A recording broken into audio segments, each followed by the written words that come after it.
Welcome to F1 Contenders, a series where we analyse the careers and lives of F1 juniors to see if they have what it takes to reach F1. This episode's driver is Gabriel Bortoleto. In October of 2024, Gabriel Bortoleto was born in Sao Paulo, Brazil, the home of Interlagos and the Brazilian Grand Prix since 1972. Gabriel started karting in the age of 8 and remained active until 2019. The next season, he debuted in European Open Wheelers, competing in the 2020 season of the Italian F4 against the likes of Oliver Bearman, Gabriel Mini and Dino Beganovic. Overall, he came 5th in the standings with 1 win and 4 other podiums. His next season was largely underwhelming. He came 15th in Formula Regional, although this was against a stronger field of drivers such as Paul Aaron, Zane Maloney and Isaac Hadjar. In the year after, in the same series, he performed better, getting 5th in the championship and winning twice. In 2023, after a post-season test with a Trident F3 team, he joined them for their campaign.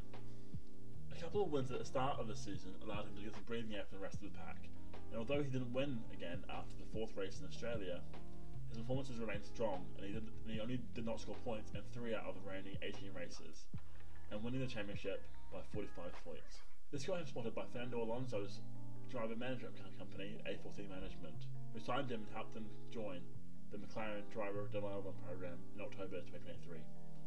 Bortoleto has now graduated to F2 within Victor Virtuosi Racing, with the season yet to begin.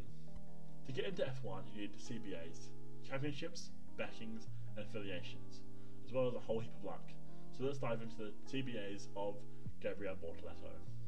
Until last season he hadn't won an open wheel championship, with his best result being 5th in the Italian F4 4 years ago in 2020. His next best result was 6th in Formula Regional European in 2022, and if he hadn't have shown the performances he did last season, then I would have scored him very low.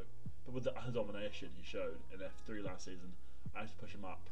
At 19 he is still a good age to compete in Formula 2, and getting the top 3 within 2 seasons will push him further up within this category. Therefore, I'll give him a B. As a McLaren development driver, he is sponsored by them, which adds some backing. Other than that, he has sponsorship from Avery, a medium-sized venture services company, Banco de Brasilia, a state-owned Brazilian bank, Porto, an insurance company, and a karting company from Sao Paulo.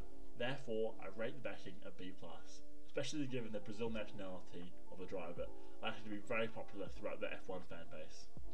Bortoleto is in the McLaren Development Driver Program, and also Petro Award who is 24, and Ugo Ugochukwu who is 16, which push him probably at the top of the pile when it comes to the program's next product.